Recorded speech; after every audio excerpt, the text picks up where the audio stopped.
Hello दोस्तों, नमस्कार।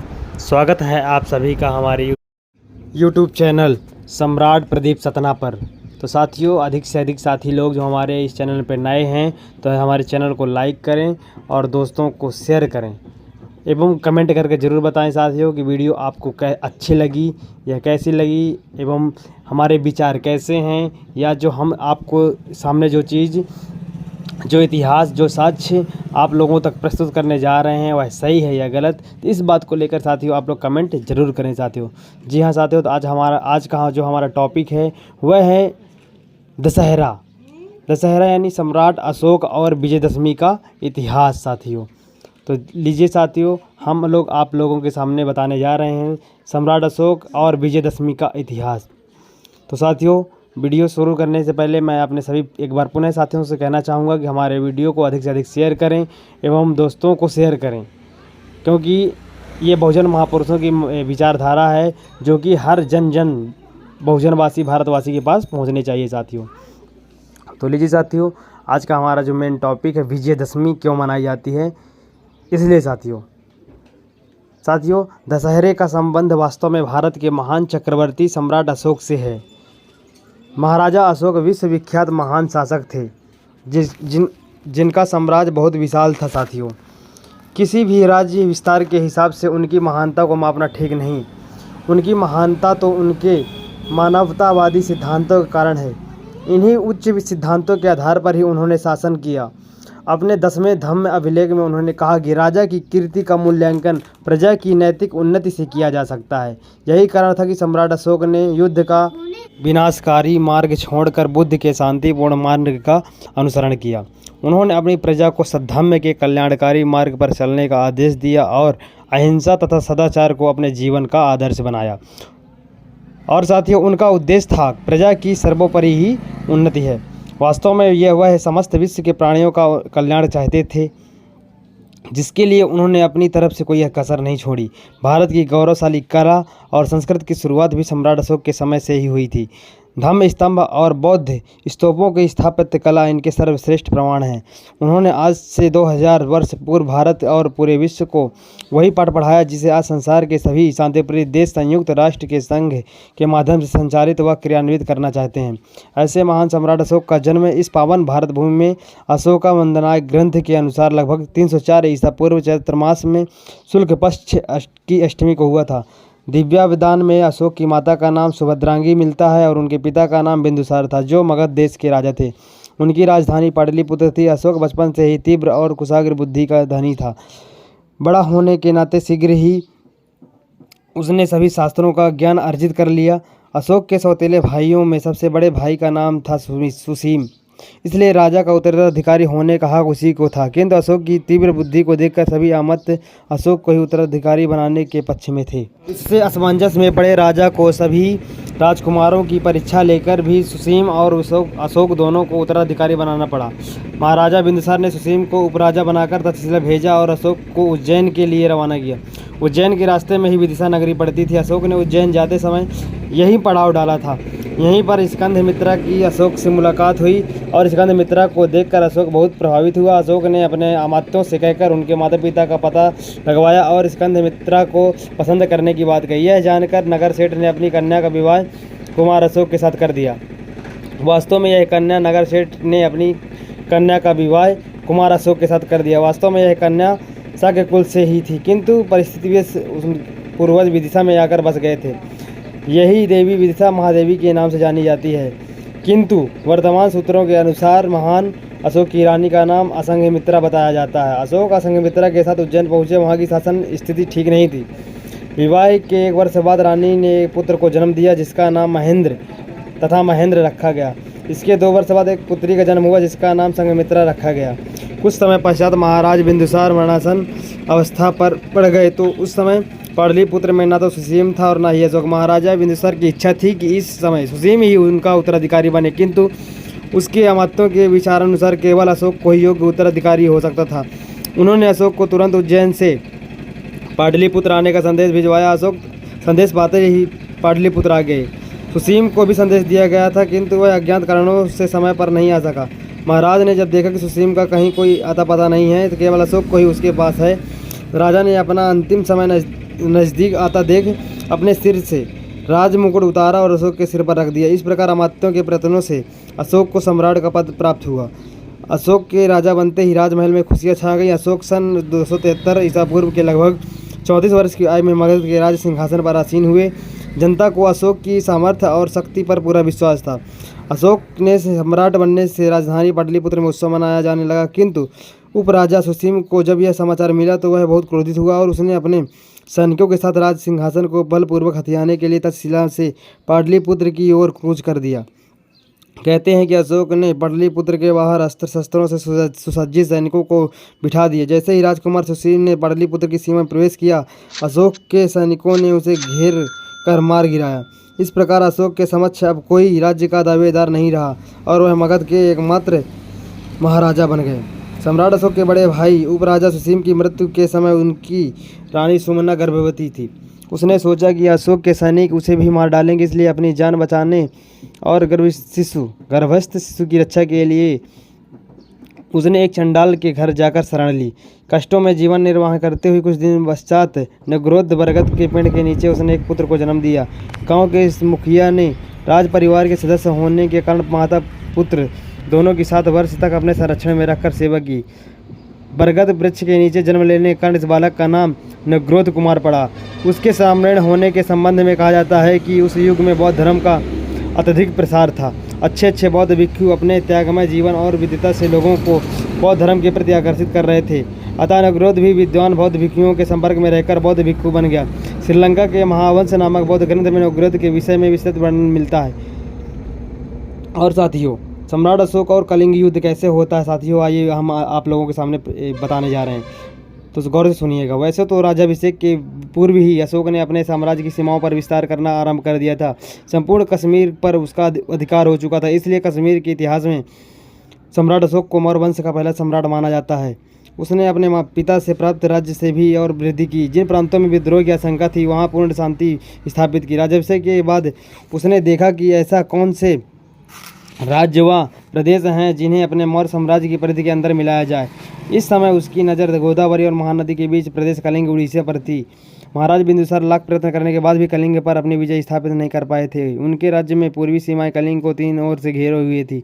अब अशोक व्यापारिक रूप से महत्वपूर्ण इस राज्य पर अपना अधिकार जमाना चाहते थे। कलिंग एक बौद्ध राज्य था। यहाँ के राजा का नाम चैत्रराज था। वहाँ राजा और प्रजा सभी बराबर थे, इसलिए यह भी एक सशक्त राज्य था। फिर भी अशोक ने कलिंग पर अपना अधिकार स्थापित करने का दृढ़ निश्चय कर ही लिया।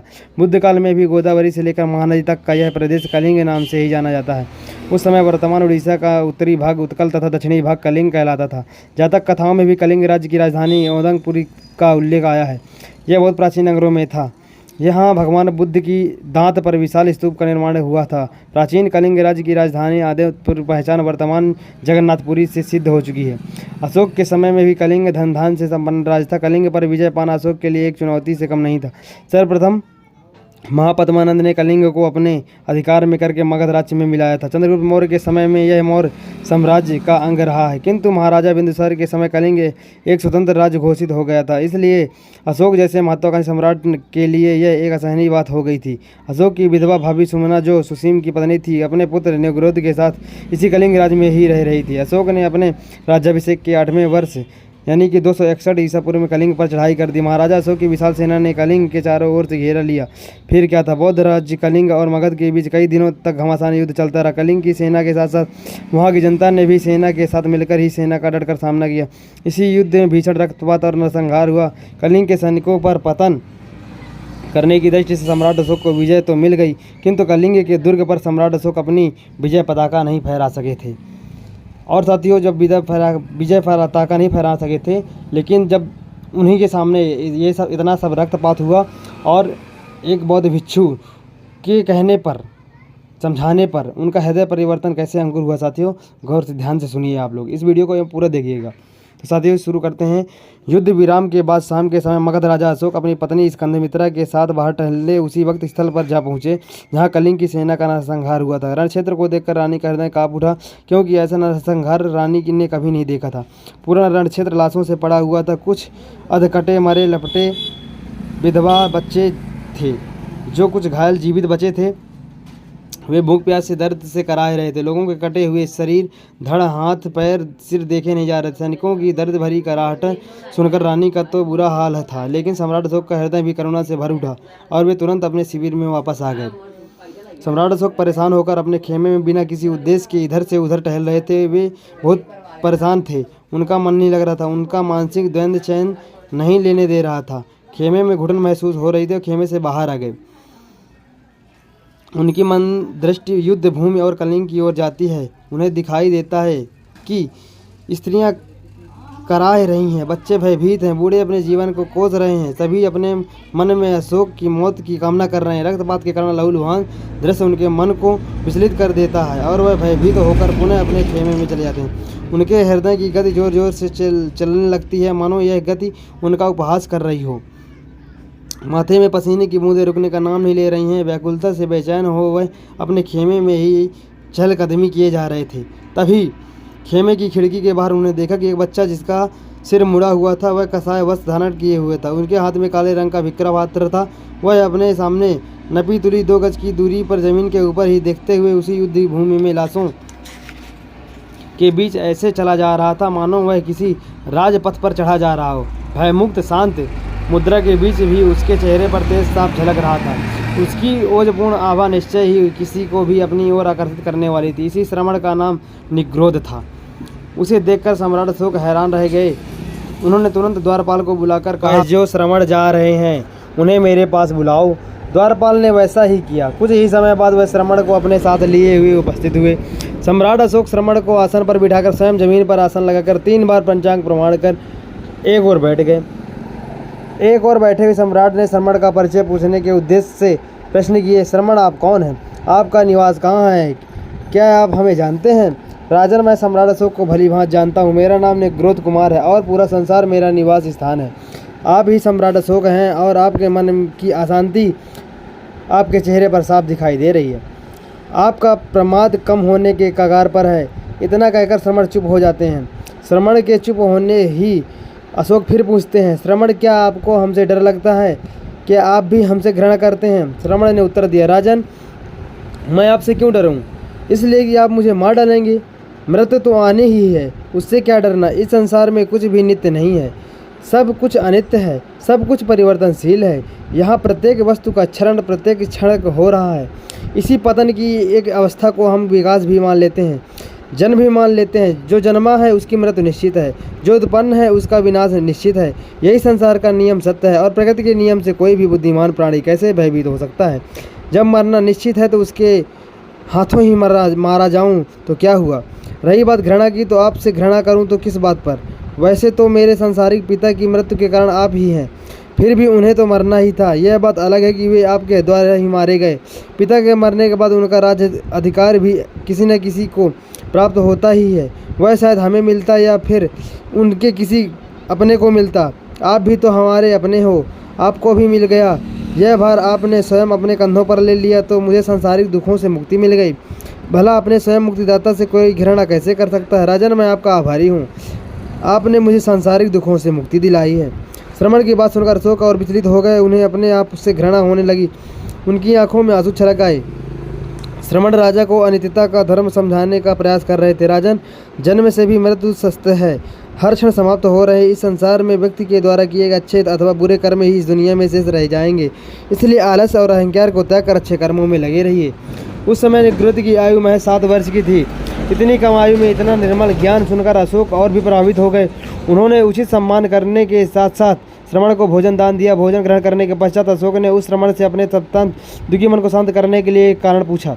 श्रमण, वह कौन है जिसके विचार इतने उत्तम हैं, जिसके कारण आपके छोटे से मन में कहीं भी घृणा अथवा बदले की भावना इसमें उत्तम है, जिसके कारण आपके छोटे से मन में कहीं भी घृणा अथवा बदले की भावना, राग, द्वेष तथा डर नहीं है। आपके आचार्य कौन है? श्रमण ने कहा, हमारे शास्त्रा गुरु आचार्य सभी तथागत भगवान बुद्ध हैं, उन्हीं का मैं शिष्य हूँ। बुद्धों की वाणी अत्यंत निर्मल होती है, वे दुनिया में शांति की कामना करते हैं। बुद्ध बहुजन हिता बहुजन सुखा की कामना से भी कार्य सभी होते हैं। तब अशोक ने तुरंत पूछा, श्रमण, भगवान बुद्ध ने जो उपदेश दिए हैं उन्हें क्या आप जानते हैं? भगवान बुद्ध के प्रति श्रद्धा और विश्वास तथा बौद्ध धर्म के प्रति अनुराग देखकर भिक्षु निग्रोध ने सम्राट अशोक के प्रश्न का समुचित उत्तर देते हुए धम्मपद के अनपद वज्ञ से यह कहा, अप्यमादो अपतम पमादो मच्युतम पदम अप्यमता नामीनति या पमद्दा यथा मता।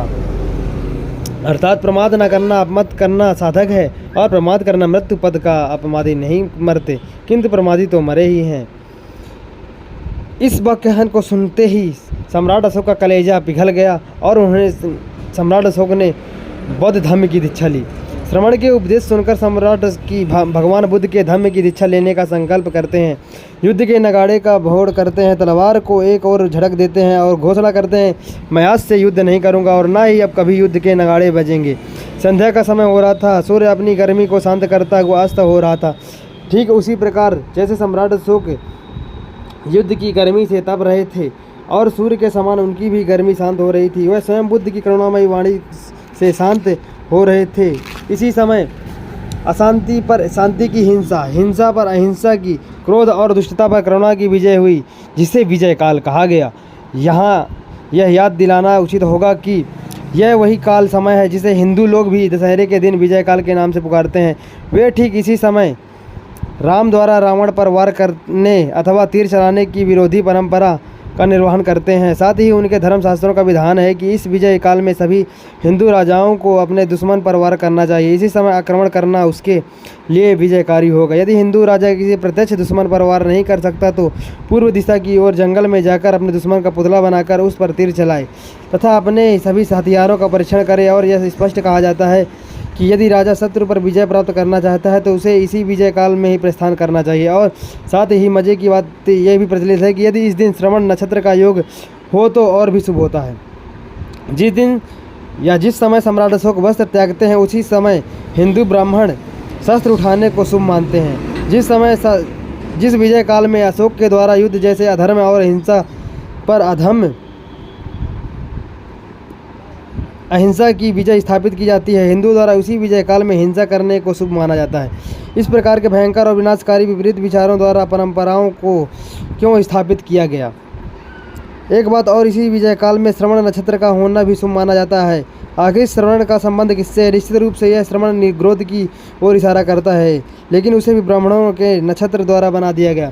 वर्तमान परिवेश में चूंकि हमारी मानसिकता ही बदल दी गई और हम अपने इतिहास को पूरी तरह भूल चुके हैं, तो हम इस विजय काल को वैसा ही समझते हैं जैसा प्रचलन में है। किंतु वास्तविक इतिहास ने अपने विलुप्त होते अस्तित्व को बचाने के लिए स्वयं गवाही देने का काम तो किया ही है और उपेक्षित रूप से आज भी साक्षी है। श्रवण निग्रोध के उपदेशों से प्रभावित होकर सम्राट अशोक ने बौद्ध धर्म की दीक्षा लेने का संकल्प कर लिया। तत्काल अपने श्रवण निग्रोध को भिक्षु संघ सहित भोजन के लिए आमंत्रित किया। सम्राट का यह परिवर्तन जानकर कलिंग की राजकुमारी भी प्रसन्न हुई। उसने राहत का अनुभव किया तथा बड़ी प्रसन्नता और शान के साथ सहने लगी। दूसरे दिन भोजन के समय अपने आचार्य सहित 32 भिक्षुओं के साथ निग्रोध श्रमणेर राजमहल में पहुँचे। सम्राट ने सभी को अपने हाथों से भोजन परोसा। राज परिवार के सभी लोग वहां उपस्थित थे। भोजन के उपरांत धम्म देशना हुई और सम्राट अशोक ने भिक्षु संघ से सपरिवार धम्म दीक्षा ग्रहण की। इसके बाद सम्राट अशोक ने शस्त्र के स्थान पर दया, शांति, करुणा द्वारा विजय प्राप्त करने की प्रतिज्ञा की। दिव्य दान के अनुसार अशोक को बौद्ध धर्म में दीक्षित करने का श्रेय उपगुप्त नामक भिक्षु को दिया गया। संभवतः थे उपगुप्त ने गुरु श्रमणेर के आचार्य रहे हों और वे भी भिक्षु संघ के साथ अशोक के राजभवन में भोजन के लिए आए हैं। किंतु यह भी सत्य है कि मोगल्लीपुत्र तिस्स के संपत्ति में आने पर ही अशोक पूरी तरह श्रद्धालु बौद्ध उपासक बन गए थे। अशोक के जीवन की यह अपूर्व घटना अश्विनी शुक्ल दशमी के दिन घटी थी। उसी समय से यह दिन राष्ट्र पर्व बन गया। अशोक स्वयं इस पर्व में भाग लेते थे। नगर में अनेक शोभा यात्राएं निकाली जाती थी। जगह जगह पर उत्साह पूर्वक समारोह के आयोजन हेतु मंडप बनाए जाते थे। नाना प्रकार की धम्म झांकियाँ सजाई जाती थीं। इस प्रकार युद्ध विजय के स्थान पर धम्म विजय की स्मृति को चित्ररंजन करते के सारे राज्य में सांस्कृतिक समारोह मनाए जाने लगे। यह दिन धम्म विजय का पर्व बन गया। आज भी इस पर्व को संपूर्ण एशिया में बौद्ध उपासक अशोक विजयादशमी के नाम से प्रतिवर्ष दशहरे के दिन बड़ी श्रद्धा और धूमधाम के साथ मनाते हैं। और दशहरा पर्व का संबंध रामायण के राम से नहीं बल्कि सम्राट अशोक से है, जिन्होंने बौद्ध धर्म में दीक्षा लेने पर 10 दिन तक उत्सव मनाया था। उसके पश्चात संपूर्ण भारत में दशहरा पर्व मनाया जाने लगा, क्योंकि सम्राट अशोक का राज्य जितना विशाल और विस्तृत था उतना भारत में किसी शासक का नहीं था। कलिंग विजय के बाद अशोक ने धम्म विजय का सूत्रपात इसी दिवस को मनाया था। वह परंपरा आज भी मैसूर के दशहरा पर्व पर निभाई जाती है। इस दिन मैसूर के राजा हाथी पर सवार होकर अपने हाथियों के बेड़े के साथ लवाजमे के पीपल वृक्ष के पास जाते थे और उसके नीचे प्रजा के प्रति वफादार रहने की वचनबद्धता प्रकट करते थे। राजाओं के राज समाप्त हो जाने तथा प्रजातंत्र के आ जाने के बाद भी आज भी मैसूर राजघराना और मैसूर नगर इस परंपरा को दशहरा उत्सव के रूप में मनाते हैं, जिसे देखने और उसमें शिरकत करने के लिए पूरा नगर उमड़ आता है। इस उत्सव को देखने के लिए विदेशी सैलमी भी आते हैं। पीपल के वृक्ष को बौद्ध उपासक मानते हैं। इस वृक्ष के नीचे गौतम बुद्ध को ज्ञान प्राप्त हुआ था। इस वृक्ष के सामने राजा द्वारा वचनबद्ध होने का संकल्प दोहराया कोई साधारण बात नहीं है। इसी रहस्य को जानकर बोधिसत्व बाबा साहेब ने स्वयं इसी दिन बौद्ध धर्म की दीक्षा ली और भारत के पुनः बौद्ध धर्म स्थापित करने का महत्वपूर्ण कार्य भी इसी दिन किया। निसंदेह है धम्म विजयदशमी का दिन भारत के समस्त बौद्धों के लिए बड़ा ही गौरवशाली है और ऐतिहासिक दिन है। दशहरा का संबंध सम्राट अशोक से है। सम्राट अशोक ने देश में मैत्री, अहिंसा, सहनशीलता, त्याग और करुणा का प्रचार किया है और यह भी सच है कि जब तक यह इस देश में बौद्ध धर्म का बोलबाला रहा तब इस देश स्वतंत्र सबल बना रहा। कई देशों के लोग भारत की मिट्टी को पूज्य और पुण्य की मिट्टी समझकर वंदन करते थे, किंतु स्वार्थी ब्राह्मणों ने बौद्ध धर्म के विरुद्ध षड्यंत्र रचकर जाति भेद को फिर से स्थापित कर दिया और यह देश पतन की ओर लुढ़कता चला गया। चूँकि साथियों, जब सम्राट चंद्रगुप्त मौर्य ने इस खंड भारत को अखंड रूप दिया और सम्राट अशोक ने बुद्ध के ज्ञान के कारण बुद्ध के धर्म को अपनाकर देश को सोने की चिड़िया बनाया एवं विश्व गुरु जगत में बनाया साथियों। और साथियों, मैं आप लोगों को बता देना चाहता हूँ मौर्य राजाओं की पीढ़ी दर सूची: चंद्रगुप्त मौर्य, बिंदुसार, सम्राट अशोक, कुणाल मौर्य, दशरथ मौर्य, संप्रति मौर्य, शालिशुक्त मौर्य, देववर्मन मौर्य, सत्यधनु मौर्य, बृहदत्त मौर्य। साथियों, इन्होंने 323 ईस्वी पूर्व से लेकर 184 पूर्व ईस्वी तक लगातार शासन किया था साथियों। और इस मौर्य वंश के 10वें अथवा अंतिम राजा जो कि सम्राट अशोक की 7वीं पीढ़ी के पौत्र पोते थे, जिनका नाम बृहदत्त था। सम्राट बृहदत्त अत्यंत शक्तिशाली बौद्ध सम्राट थे। वह शीलवान थे, 10 बलों से युक्त व 10 पारमिताओं से परिपूर्ण थे। उसके काल में बौद्ध धर्म का लगातार प्रसार व विस्तार होता रहा है। ब्राह्मणवाद का अंत हो रहा था। यह बात ब्राह्मणों को नहीं भाई। उन्होंने बौद्ध सम्राट की हत्या की योजना बनाई। जैसा कि हमने बताया कि सैकड़ों वर्षों से दिन प्रतिदिन बुद्ध धर्म को समाप्त करने के लिए ब्राह्मणों ने अपने सभी वर्षों से प्रतिदिन सभी दाव खेले, लेकिन इन्हीं षड्यंत्रों का ही एक परिणाम यह भी कहा जा सकता है जिससे कि बौद्ध सम्राट बृहदत्त का सेनापति एक साथी ब्राह्मण नियुक्त हुआ जिसका नाम पुष्यमित्र शुंग था। कहा जाता है कि सम्राट बृहदत्त अपने शस्त्रागार में शस्त्र निरीक्षण के लिए गए तो वह ब्राह्मण सेनापति पुष्यमित्र शुंग भी उनके साथ था और वह अच्छा अवसर पाकर पुष्यमित्र शुंग ने सम्राट बृहदत्त की हत्या 184 से पूर्व कर दी। उसके शासन पर अपना अधिकार कर लिया, बौद्धों के अस्तित्व को ही मिटाने पर उतारू हो गया और इस प्रकार अंतिम बौद्ध सम्राट बृहदत्त मौर्य के साम्राज्य का अंत हो गया। तभी से महाराजा बृहदत्त की हत्या के दिन अशोक विजयदशमी को दशहरे का रूप दे दिया गया। ब्राह्मणों ने सम्राट अशोक द्वारा हथियारों को त्यागने के विरोध स्वरूप इतिहास को बदलने की साजिश की और तभी से हथियारों की पूजा की जाने लगी। और साथियों, यहाँ ध्यान देने की बात यह है कि पुष्यमित्र शुंग ब्राह्मण ने मौर्य वंश के 10वें सम्राट की हत्या की थी, साथ ही शैव धर्म की स्थापना की थी। इसलिए हिंदू ब्राह्मणों ने इस दिन को खुशी का दिन घोषित कर दिया और इनका नाम विजयदशमी से दशहरा रख दिया। यह रावण के सिर काटने की घटना नहीं और ना ही रावण के पास 10 सिर थे। वैसे भी वास्तविक मर्यादा पुरुष महाराजा रावण का देहांत तुलसीकृत रामचरितमानस के अनुसार चैत्र माह में हुआ था, अश्विनी माह में नहीं। यह तो मौर्य वंश के 10वें सम्राट बृहदत्त को मारकर उसके 10 पीढ़ियों के अस्तित्व को समाप्त करने के कारण दशहरा 10 प्लस हारा 10 को मारने वाला नाम प्रचारित किया गया और राम रावण की कहानी थोपी गई और उसे बुद्ध से भी पहले की घटना बताकर प्रचारित किया गया। ठीक ऐसे ही लोग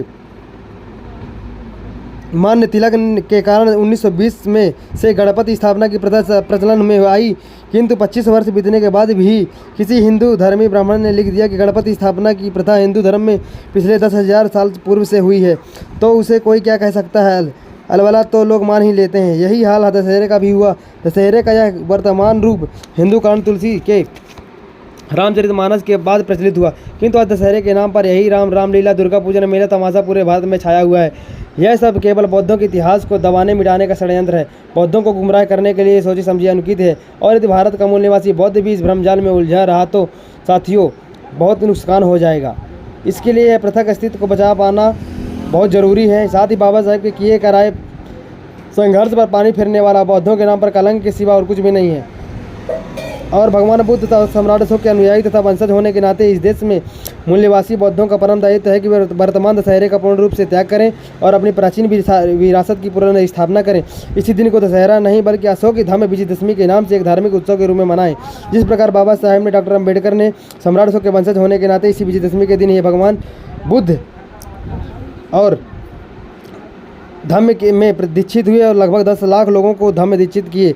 इसी प्रकार हमें भी विजयदशमी मनानी चाहिए साथियों। और अपने गांव, मोहल्ले एवं शहर में या कि किसी बुद्ध विहार में अपने बौद्धाचार्य या बौद्ध भिक्षु गणों को बुलाकर उनसे धम्म का श्रवण करें। सम्राट अशोक बाबा साहेब अम्बेडकर के धम्मयाई जीवन की चर्चा करें। विजयदशमी के दिन इन्हीं महापुरुषों के नक्शे कदम पर चलते हुए अपने पूर्वजों की गौरवशाली सभ्यता, श्रमण संस्कृति यानी बौद्ध धर्म को स्थापित और यथासंभव विकसित करने का प्रयास करें। यह मूल निवासी बौद्धों का धार्मिक उत्सव है साथियों। इसे खूब हर्षोल्लास पूर्वक मनाएं। सम्राट अशोक की विरासत को कायम रखें, तभी यह विजयदशमी आपके लिए सार्थक सिद्ध हो सकेगी साथियों। जी हाँ दोस्तों, इस मूवमेंट को रुकने नहीं देना है। हमें इतना प्रचार प्रसार करना है साथियों कि हमारे महापुरुष जो भगवान बुद्ध, सम्राट अशोक बाबा साहेब की विचारधारा पूरे विश्व में फैले, हमारा पूरा विश्व बौद्धमय हो, पूरा भारत बौद्धमय हो साथियों। इस प्रयास के चलते एवं महापुरुषों के बताए नक्शे कदम पर हमें जन जन के पास तक हमने महापुरुषों की विचारधारा को फैलाना है, जिससे सारा हमारा बहुजन मूल निवासी समाज जागरूक हो सके एवं मान सम्मान से रह सके साथियों। एवं हर व्यक्ति बढ़िया अपने महापुरुषों की जयंती बड़े ही धूमधाम से मनाए।